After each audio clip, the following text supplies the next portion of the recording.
First of all, we can look at your romantic life here. We have here the Seven of Cups, which indicates fantasy. It indicates a lot of options. It indicates also scatter energy.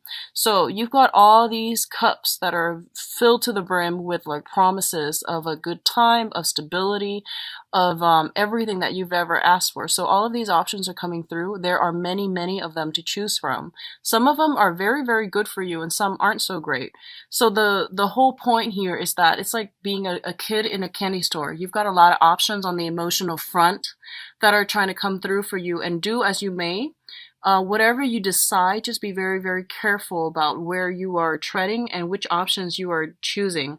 I also want to say that what is not really talked about a lot with this card is that all of these options, it's a major arcana cards, and all of these options means that you can pick one without negating the other options. It's not like a crossroads where one path will negate the other path, okay? So it's less fatal than that. It's less important than that. So I feel that no matter what you decide to do, you're gonna either end up with what you want or what you don't want, but either way, it's the process of elimination that will allow you ultimately to figure out what it is you want, and then, to make better choices or to be sure and more certain about your choices in the future. It's the whole learning process. It's the process of elimination and going through the motions to filter out the things that we don't want, so we end up with something that is good for us. Okay, so it's a very beautiful card. It is a very good card. What I'm also feeling is be very careful about the tendency to daydream, okay? Excuse me. I feel for a lot of you on the emotional front, you are, I'm sensing that you are either thinking about, ruminating over, fantasizing over like an authority figure. We do have the Emperor here showing up, and this is a person that is of like great stature, great status, and they have a lot of wisdom, work experience. They're in a high profession. They really care about their public image, and they're very, very stern, very strict. So a lot of you, this might be a boss, might be a supervisor. There might be some fantasies associated with someone in the work environment, and there is some type of a power dynamics, power differential between the two of you. So I feel like it's kind of like, having that fantasy for somebody that you know that you can't really have. So I do sense that coming through. And I do feel that the person that you've got your eyes on is someone who's very, very strong-minded, strong-willed, quite intelligent, and pretty is in a position of authority over you, okay? What I'm also sensing is that I feel, Geminis, honestly, that you've got a lot of options opening up on the romantic front, and the universe is trying to deliver this for you and trying to steer you in the right direction so that you can break free from restrictions and unhealthy relationships that you've been contending with for quite some time. And it's also telling you to be very careful as well about who you select to be in your inner circle, who you let into your life, into your inner circle, so that you can develop healthier, more meaningful, and also I feel just, more emotionally rewarding relationships. So options are opening up, and just be careful about who you choose and where you tread, okay? On the interpersonal relationship, on the friendship, but especially on the romantic front. The Emperor denotes a very, very strong person. It's somebody who can be a little bit dogmatic, a little bit stubborn, but I do feel that they have the best intentions for you. So they might come to you with this offer, and you're trying to project, like you're over analyzing already, and you're jumping the gun, and you're just like siphoning, you're just like imagining, what's the future going to look like 5-10 years from now. And what it's saying here is that take it one day at a time and don't overanalyze, don't overthink. Go with your instinct. Learn to trust your instinct and learn to trust that voice in your head when things aren't all that they seem, when things are a little bit cloudy and fuzzy and you don't have all the information. Try to listen to that inner voice, and it will steer you in the right direction, okay? It's your spirit guides trying to talk to you. So in terms of your mental, emotional state, we do have the Four of Swords as well as the Devil. The Devil indicates addiction, and it indicates like ways of doing, behaviors, relationships, interaction with ourselves and those around us that are not entirely positive, okay? In certain instances, it can also indicate like some type of I'm feeling substance abuse, and alcohol does come to mind. Alcohol and other harder substances actually do come to mind because it's linked up with the Four of Swords, which is a recuperation card. I feel like for some of you, you might be in a capacity where you are detoxing in whatever capacity. It could be like institutionally, you might be at a rehab center, a retreat center in order to overcome this.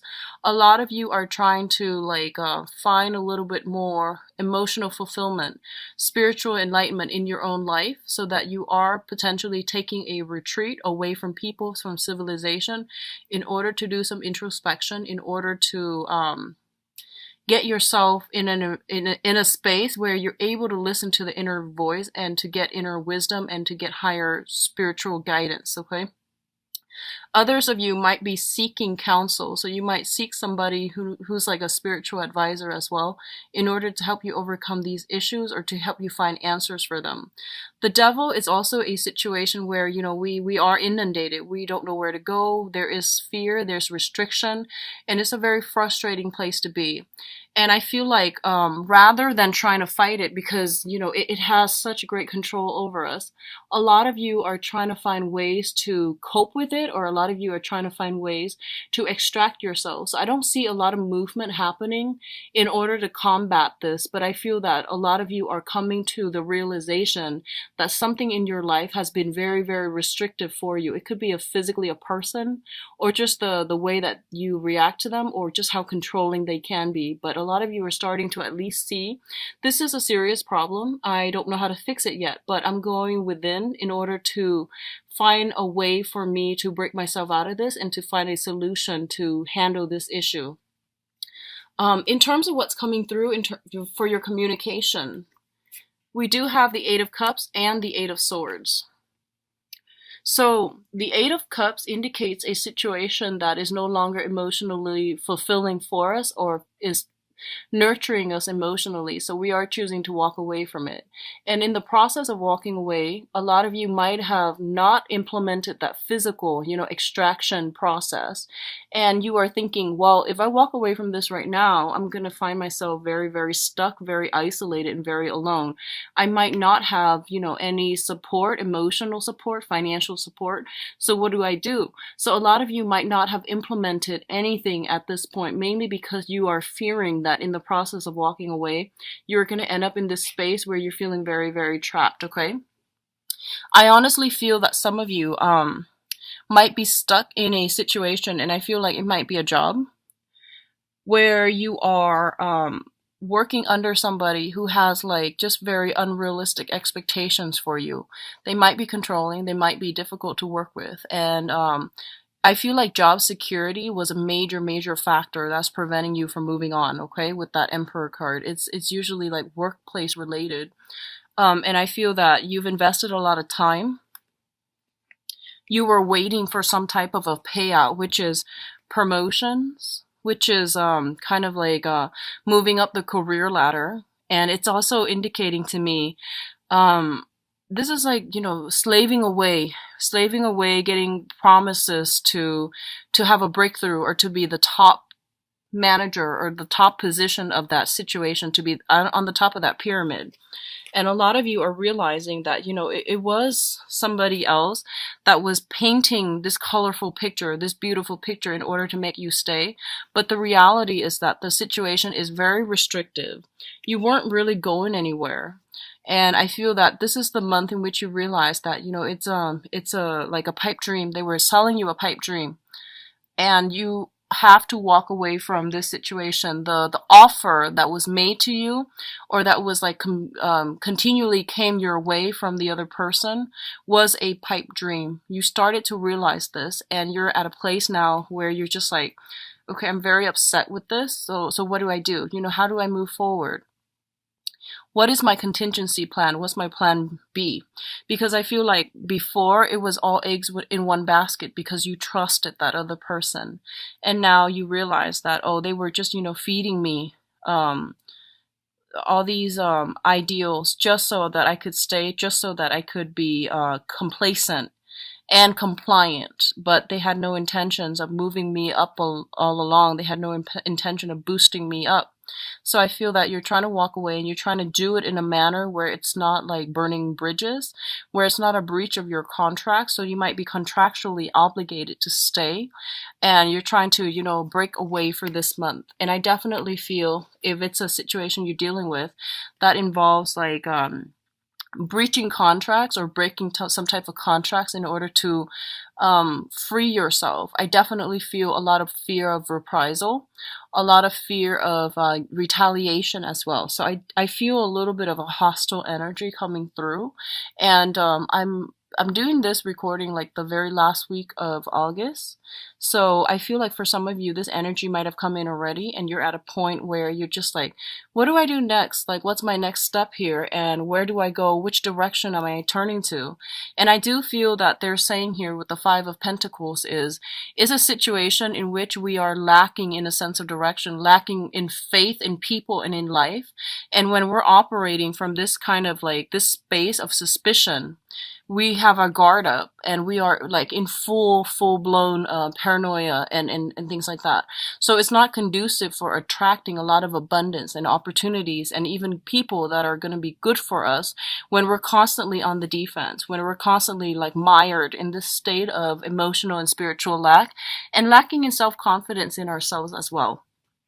So I feel that for those of you who are looking for new jobs, I feel that this is a good month in which you should break out because I feel like you've been thinking about this for quite some time. And then others of you who have been dealing with somebody who was like fed empty promises. And I feel like if that's something on the romantic front that you were dealing with, you're still on the defense. You're still very battle hardened and very weary about letting new people in. And you're still trying to sort out your own financial situation. You're sorting out your life. You're trying to build or rebuild the foundation of your life so you might not be in a position to invite anybody new into your own life. And I do feel some residual attachment with an ex is still in the picture. That's preventing you from moving on completely. And I feel like it's you might be linked together still via finances, okay? In terms of your spiritual advice, we do have the High Priestess here. And the High Priestess is a situation where information is coming to light, where knowledge, expertise, little snippets of information that you've had suspicions about, that you wanted to get to the bottom of, all of these things are being brought up for re-examination so that you can see a situation in its entirety and to see it realistically. We do have the Seven of Wands as well. This information that's coming through, it is going to be a little bit troublesome. It's gonna evoke an automatic response within you. So I feel like it's that whole fight or flight type of a situation where you're gonna hear something that you might not be happy with, and it's forcing you to put yourself in a situation where you're gonna have to defend your territory, defend the things that you are really that you really believe in, that you want to stand up for, that you don't want to lose. Okay, so something is happening this month where it's forcing you, Geminis, to take a stance and to really stick up for what you believe in, okay? And another thing that I'm feeling here is I did the reading for Libra, and Libra had a very similar energy where I feel like they're going to have to take a stance. They're dealing with another person that is questioning their authority. And I feel like this is not the same energy I'm picking up for you, but there's some information coming through. And I feel like Geminis, you tend to be very easygoing, you know? You don't like have you're not a fixed sign either. So you don't have like a very strong, like I would say strong, peeves, like pet peeves. You don't oscillate like between extremes the way that, the fixed signs are or do. So I feel that a lot of things are coming through for this month, and it's forcing you to look at yourself in a different light as well. It's pushing you to really defend whatever it is that you believe in, to not acquiesce to other people in order to maintain peace, and to also realize that, charm and good manners and all of these things, they are nice. They're good for maintaining relationships. But in a situation where you're trying to get your point across and the other person is like purposely not wanting to hear you, you are going to have to be a little bit more you will have to be a little bit more aggressive in order to push your agenda along. Okay, so if you're able to implement this, then I definitely feel you're able to come a lot of restrictions. You're able to break out of your shell. You're able to do things in a different manner in order to push and streamline to push for a resolution or to push an agenda forward in a way that's going to be better for you in the long run. And I do feel that you're pushing ideas forward so that financially you will be covered. So I feel like it's more on the financial front where you're doing this. And I also feel that especially if there have been situations where you were promised something, okay, like there was a contract that was signed where you work for them for 3 years, for example, and then they're supposed to give you some type of bonus or some type of perks. Like they're supposed to give you either a sponsorship or grants, funding, or something, a different position, or they're supposed to promote you. And I feel like they are feigning ignorance, is what I'm sensing, and they're doing it on purpose. And I feel like they signed that contract so that you would be loyal to them, so that you believe that there is social mobility in this work environment. And you're starting to realize that, hey, the term of the contract is ending and they haven't really approached me with this topic. So what am I going to do? And I do sense that you're setting a very good precedence for yourself for this month. If you were to stand up for yourself and if you were to fight for what you believe in, fight for what was promised in that contract, fight for justice and fight for, the things that you were led to believe, because that's what I feel was happening. You came in very, very starry-eyed. You might not even remember 3 years ago if there was a contract that you signed, but I feel like that's something that's coming through, and I'm getting some type of a work contract where somebody wanted to, they wanted to sell you a dream, and they made all these promises, and I feel like you were waiting for them to deliver. You never forgot about it. You were waiting for them to deliver, and they're telling you, in order to get other people to deliver, you need to hold them accountable to, their promises, to the things that they bring to the table. So you are going to have to defend what you believe is rightfully yours, and to defend the give and take in that type of a social interaction. Okay, in order to do that, that means drawing up boundaries, and that means enforcing these boundaries. Like, here's what I'm bringing to the table and here's what you promised me. So I feel all of these things are coming in, and it's going to be really good for you. So how you handle yourself is going to bring the rewards that you're looking for. And I do sense it's going to be really good for you to really step out and, just take a stance and fight for it. Okay. I do sense the rewards are going to be greatly in your interest. All right.